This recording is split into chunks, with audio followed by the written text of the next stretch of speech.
Hi everyone, I'm Elida Zubari. I'm a coordinator of projects at Metamorphosis Foundation and editor-in-chief of Portalb.mk. Here with me is the international expert of democratic elections and gender, Tatјana Hilšer-Bogusevich. She has experience of 15 years in this field. Welcome and thank you for being in this interview. Thank you for the invitation. Great to be able to speak to you today. So let's move on to the first question. So based on your experience as an election observer and advisor on elections reform, mainly in post-Soviet Union countries and ex-communistic countries, can you paint us a picture on how are these countries different or similar when it comes to conducting democratic elections? Thank you. An interesting question. It's also interesting how you frame it, that underscoring that there would always be some differences and there would also always be some similarities between the processes, and you're absolutely right about it.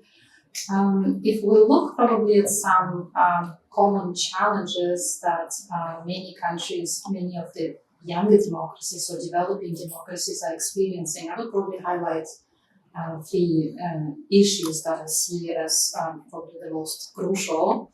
And first of all is the weakness of democratic institutions. The challenge is that many of the institutions like election management bodies, institutions responsible for voter registration, campaign finance oversight, or also electoral dispute resolution, they are often either by law or in practice are lacking either a mandate, a very clear mandate to do what they're supposed to do, or also lack capacity and resources. And this is sometimes a question of legal regulation, sometimes also practice, because these institutions are unfortunately in several countries subject to pressure from political actors or also from the executive branch, who would ultimately makes them more vulnerable and undermines trust also of the voters. So that would be one issue that I would highlight. Another aspect is really very clear political polarization and the lack of public trust in elections as being the main fair mechanism for political change. This is often undermined by such practices as vote buying, misuse of administrative resources, but also media bias, disinformation. You're absolutely right. And keeping trust of the voters in elections as being the main mechanism for a change is something that is very fragile and something that needs protection. What I would probably also highlight is participation and representation of different inclusion as such, and the representation of different groups, be it women, national minorities, persons with disabilities. And what we're seeing is that in many countries there are already laws in place that are creating the legal basis for participation. The problem is that these laws are very often not implemented. And that is where we are lacking a significant number of vulnerable groups or different needs groups in terms of how they're making their voices heard in the electoral process. So this is where I definitely see similarities in terms of challenges that exist in different countries. And is there any difference? I mean, we understand that country to country there are differences, but I mean, main difference like from the regions to one another, one is more advanced, one is not. What I would see as an interesting element perhaps is that in some countries, as you say, paths are very different electoral systems, but what I'm seeing is that very often external factors like, for example, EU accession or a prospect of being accepted into the EU family is playing an important motivating role for many countries. And to be more democratic. Yes. because there is a question of a need of alignment, so kind of more formal side of things, that the laws need to be compliant with the European norms, but also this is an opportunity to review and actually implement different things that have been pending for a long time. So, for instance, reviews of constitution in order to enshrine certain things. So what I have seen here in North Macedonia, this has been a motivating factor in the past. This has resulted in a lot of traction for certain things. This has been waning a little bit, and we are also seeing this as playing a role now in countries like Moldova, Georgia, Ukraine, that have a new fresh prospect ahead of them for joining the European family, and this playing a certain role. It's like a motivation. Absolutely.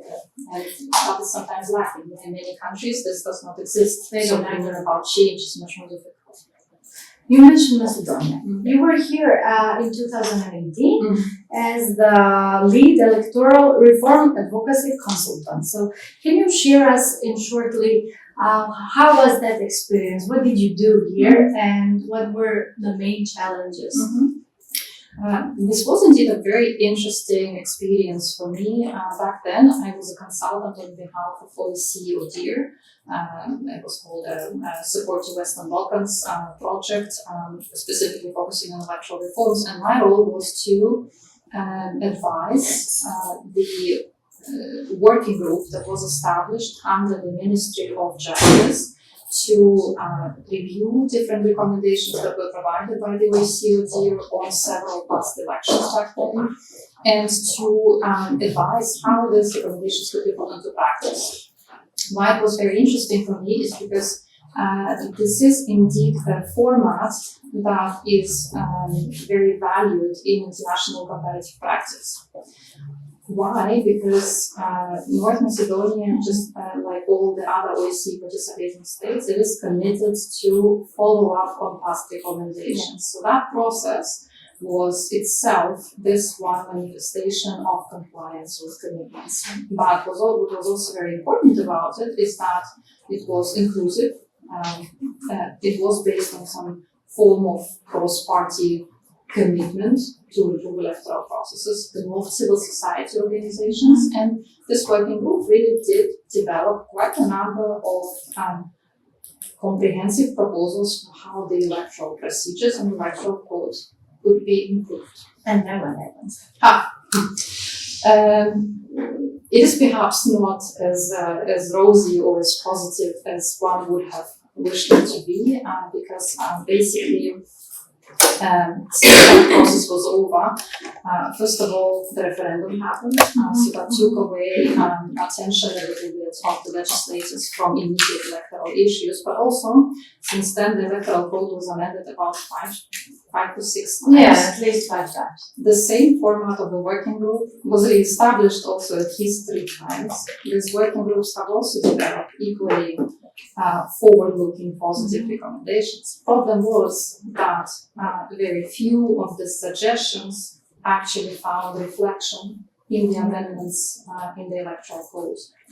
And the issue that I see is that there is unfortunately a habit here in North Macedonia, a culture to introduce amendments to different legislation, including election legislation, not in a comprehensive kind of way, but to look for piecemeal solutions, for quick fixes, which are usually done just before elections. And this often reflects immediate political realities and political agreements, but does not facilitate this comprehensive review of the laws. And actually, we go into this vicious cycle every time before elections. And how? What's your main advice? I mean, if you can summarize it, how can we improve this? Besides having political will and being democratic, it is necessary to continue on the same path. The ingredients, so to say, are correct. Yeah, as a country, all these institutions, as actors, be it civil society, be it political parties, these are all the right steps. Now, what is necessary is to actually take them through. These suggestions and improvements they actually need to be put forward for a discussion in the parliament in that comprehensive form in which they're developed, because the knowledge is there, the experiences are there, and the correct argumentation is there. Just the implementation is what is missing. Let's move on now to more the gender questions. I would like to specify that according to Metamorphosis monitoring report, there was generally a lack of representation of women in the media in our last parliamentary election in Macedonia. How can we improve this generally? Thank you. That's a focus of the work that I've been doing currently for IFES here, and indeed we've drawn very much on the findings of Metamorphosis and tried to also use them to look both at editorial coverage of women in online portals or internet portals, but also to look at paid political advertising. And because of this dual focus, we've actually now spent a couple of days also traveling to Cetovo and Štip, discussing with interlocutors what are the possible solutions to this situation. And I must say that we, from my perspective at least, we need to look at it from two perspectives. On the one hand, this is about media, about online portals and how, what kind of role they could play to improve this situation. But this is also very much about political parties, because they are ultimately the gatekeepers, they are ultimately the communicators in terms of what information comes out. And if we focus on political parties, I think it is quite important for them to ask themselves the question, are we designating enough women to speak, to provide interviews, for example, on key strategic issues? Are we nominating women and showing through that women have a say and they have an opinion and they have competence to speak about these issues? Also, are political parties using gender-sensitive language themselves? All of these questions are quite important, and they can send a very positive, very important signal in terms of how women are perceived.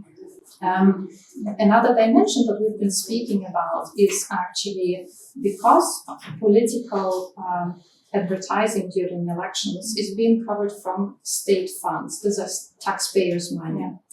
It is actually in international good practice, it is very normal to set requirements for how this money is being spent.